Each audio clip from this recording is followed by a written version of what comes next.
Salut la famille, bienvenue à cette capsule 35 de votre formation sur la vision du Copac. C'était important, désolé ça a coupé, tout à l'heure on manquait de batterie. Donc vous allez probablement voir que l'image a changé un petit peu, on a changé d'appareil. Bon, bref, l'essentiel est qu'on se comprenne et que vous ayez des détails sur les enjeux du Copac, sur la vision du Copac, et puis que ça puisse servir de formation. Donc, si vous entendez bien, vous me voyez quand même, c'est parfait. Alors, on parlait ici de ces postes-là de bénévoles que nous avons au sein de la structure. Donc, un responsable du comité des aînés. C'est important dans notre structure de penser aux aînés. C'est ça l'Afrique.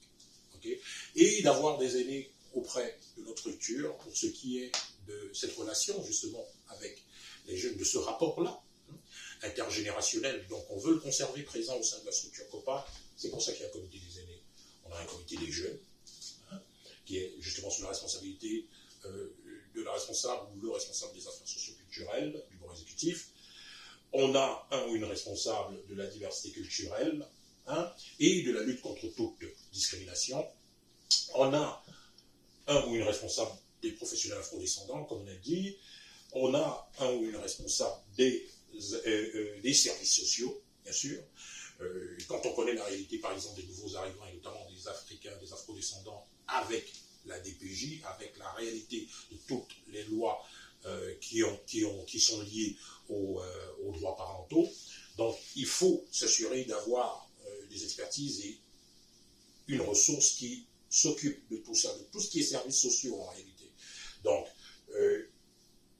on a un ou une responsable de ce côté-là, et on a un président ou une présidente d'assemblée. Vous savez, quand on se rencontre à l'assemblée, il faut de la discipline, il faut la modération, il faut un ou une modératrice, un modérateur ou une modératrice. Donc, il faut une personne d'expérience, une personne sage pour nous tenir justement disciplinés et pour assurer justement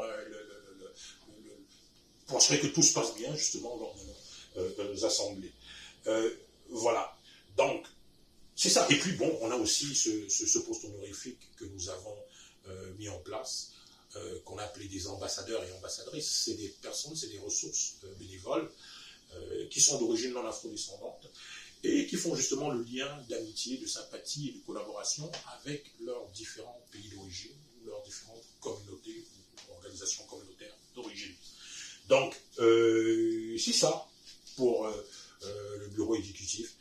Donc, il faut maintenant parler des réalisations du Copac et des services